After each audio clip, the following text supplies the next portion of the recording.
মানে অসমৰ মুখ্যমন্ত্ৰীজনে যি বক্তব্য প্ৰদান কৰিছে সেইটো সত্য তথ্যৰ ওপৰত প্ৰদান কৰা বক্তব্য। প্ৰথম কথা, 1951 চনত অসমত 12% মানুহ মুছলমান নাছিলে, 24% মানুহ মুছলমান আছিল। আৰু আজিৰ দিনটোত অসমৰ 40% মানুহ মুছলমান বা ইছলাম ধৰ্মী লোক বুলি যে কৈছে, সেই তথ্য অসমৰ মুখ্যমন্ত্ৰীয়ে ক'ত পালে? কাৰণ 2011 চনৰ যিটো তথ্য আছিলে লোকপিয়ল, সেইটো লাষ্ট লোকপিয়ল। শেষৰ লোকপিয়লত মাত্ৰ এটাই তথ্য আছে যে অসমৰ মুছলমানৰ সংখ্যা ইতিমধ্যে 34% হৈছে, 34%। গতিকে অসমৰ মুখ্যমন্ত্ৰীয়ে দুটাই মিঠা কথা কৈছে। এক নম্বৰ, 1951 চনত 12% মুছলমান বুলি কৈছে, কিন্তু আধা কমাই দিছে। আৰু বৰ্তমান 40% মুছলমান বুলি কৈছে, সেইটোৰো কোনো বাস্তৱ সত্যতা নাই। গতিকে এই দুইটা কথাই মিছা কথা, এক নম্বৰ।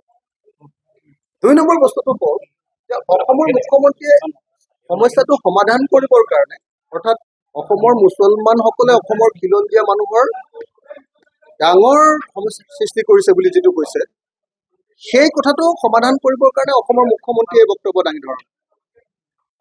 অসমৰ মুখ্যমন্ত্ৰীয়ে এই বক্তব্য দাঙি ধৰিছে সমস্যা জটিলৰ পৰা জটিলতৰ কৰিবৰ কাৰণে।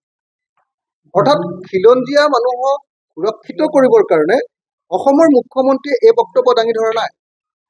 কেৱল আৰু কেৱল ভোটৰ কাৰণেহে তেখেতে এই বক্তব্য দাঙি ধৰিছে। যদি খিলঞ্জীয়া মানুহৰ সুৰক্ষাৰ কাৰণে সঁচাকৈ বক্তব্য দাঙি ধৰিলেহেঁতেন, তেতিয়াহ'লে কি কৰিলেহেঁতেন? যদি সঁচাকৈ ইয়াত মুছলমানৰ সংখ্যাৰ কাৰণে খিলঞ্জীয়া মানুহৰ কিবা অসুবিধা হৈছে, যদি সঁচাকৈ তাৰ বাস্তৱ সত্য আছে, আৰু হয়তো আছেও, যদি আছে, তেতিয়াহ'লে প্ৰথম কামটো কি কৰিব লাগিছিলে? এক নম্বৰ কামটো কৰিব লাগিছিলে যে খিলঞ্জীয়া মানুহক সুৰক্ষিত কৰিবৰ কাৰণে চৰকাৰে ব্যৱস্থা ল'ব লাগিছিল। তাৰ কাৰণে অসম চুক্তিৰ 6 নম্বৰ দফাৰ কথা আছিল। তাৰ কাৰণে আপোনালোকে সকলোৱে জানে যে অসমক সাংবিধানিক ৰক্ষা কৱচ দিয়াৰ প্ৰশ্ন আছিলে। কিন্তু অসমক সাংবিধানিক ৰক্ষা কৱচ দিবৰ কাৰণেতো কোনো ব্যৱস্থা গ্ৰহণ কৰা নাই।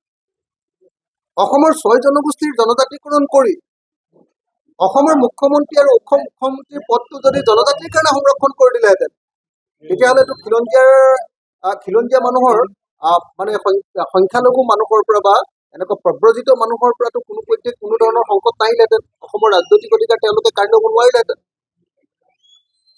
বা যদি এই যে কৈছে যে যদি অসমৰ যি বিধানসভাৰ আসন, লোকসভাৰ আসন, তাৰ এটা নিৰ্দিষ্ট পৰিমাণৰ নিৰ্দিষ্ট শতাংশ যদি অসমৰ খিলঞ্জীয়া মানুহৰ কাৰণে সংৰক্ষণ কৰিলেহেঁতেন, তেতিয়াহ'লে অসম চুক্তি ৰূপায়ণ কৰি নিদিয়ে কিয়? অসম চুক্তিৰ 6 নম্বৰ দফা পূৰণ নকৰে কিয়? অসম চুক্তিৰ 6 নম্বৰ দফা অনুসৰি দিয়া প্ৰতিবেদন তেওঁলোকে পেলাই ৰাখিছে কিয়? তাৰমানে অসম চৰকাৰে সমস্যাটোৰ সমাধান কৰিবৰ কাৰণে খিলঞ্জীয়া মানুহক সুৰক্ষিত কৰাৰ অৰ্থত তেওঁ অসমৰ মুখ্যমন্ত্ৰী উদ্বিগ্ন নহয়। অসমৰ মুখ্যমন্ত্ৰী উদ্বিগ্ন যে বিজেপিয়ে ভোট পাব নে নাপাব। হিন্দু মুছলমানৰ ৰাজনীতি কৰিলেহে বিজেপিয়ে যিটো ভোট পাব, হিন্দুৰ পৰা ভোট ল'ব পাৰিব। গতিকে তেওঁ হিন্দু মুছলমানৰ এটা ৰাজনীতি কৰিছে।